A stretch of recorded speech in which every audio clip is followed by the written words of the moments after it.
Our next guest, Hilarie Burton Morgan, brought plenty of drama to the role of Peyton on the hit show One Tree Hill over the course of 9 seasons.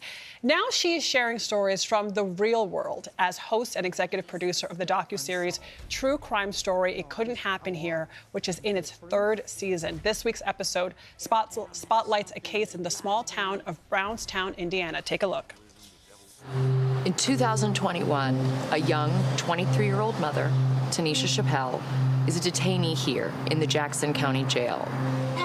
Tanisha was not from this community. She was actually arrested on the highway, headed back to her home in Louisville, Kentucky. She's awaiting trial, and she's been here less than 2 months when she dies very suddenly under mysterious circumstances. And her death raised so many questions. How could this happen while she's in the custody of the county jail? Unfortunately, most of those questions have gone unanswered. Hilarie Burton Morgan joins us now, and in this show, you look for answers and then you involve the audience as well. Tell us a bit about this specific case and how your show really reaches through the screen to involve viewers. Yeah, you know, this specific story took place in Indiana, a place that I really hadn't spent a lot of time, and I didn't understand the history of the community. And so we drove into a very picturesque, beautiful town square with banners that the local high school team had won the basketball championship, and on the exterior, it looked beautiful.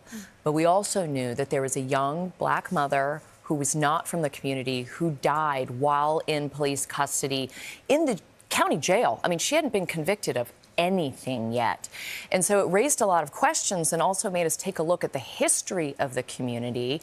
And we found out that there had been some very racist practices in this community that would have been a major red flag. You know, and so what we're trying to do is raise awareness, but also empower our audience that when you see a problem and you see injustice, you can directly get involved. And so we just kind of try to shine a light on the cases that are actively asking for help to make it easy for our viewers. And that's one of the things that I love about this, because there is that call to action. It's not just that voyeuristic sort of excitement about true crime. It's that you can make a difference. And you know, Adrian and I were talking about this. We cover some of these cases sometimes as journalists, but you have this unique entry point into it as a producer, as a host, and you can be an advocate as well. How do you approach sort of what we might do in your role? Well, what's nice is that I'm not a journalist. I'm not a lawyer. I've never worked in either of those fields. I was a VJ at MTV, which is like a very specific skill set of just talking to people in real time and then also being able to look into camera and say,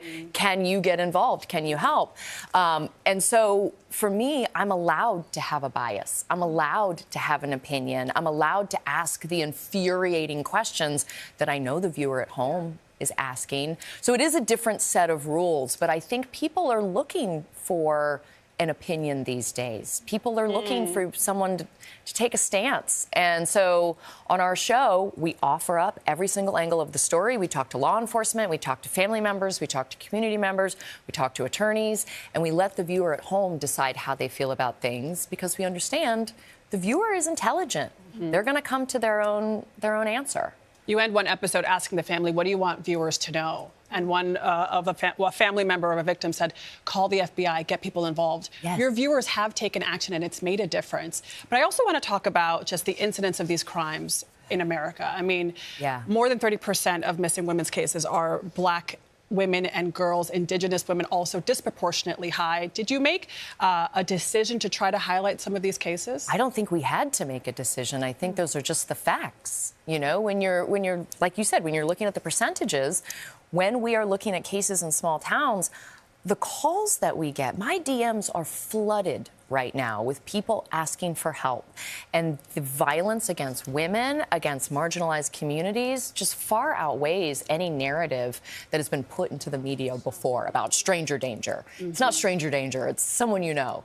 And it's happening in small towns in a way that I didn't necessarily understand until we started doing this show. I wrote 2 books about how much I love living in small towns. And so to know that there's this underbelly you have to pay attention to it and address the toxicity, or it destroys the entire relationship. What is it about small towns? What's the complexity specifically about a small town? It's the power dynamics, right? When you all know each other and you went to high school with the sheriff, and the sheriff's nephew is the one who's the drug dealer in town, and you have all of these very interconnected lives, it makes it so easy for corruption to take root. And then what was shocking to me is that state and federal oversight can't come in unless they're invited in by a sheriff. So that is such a dark element in a small town. The sheriff is king of the kingdom and can do whatever he wants.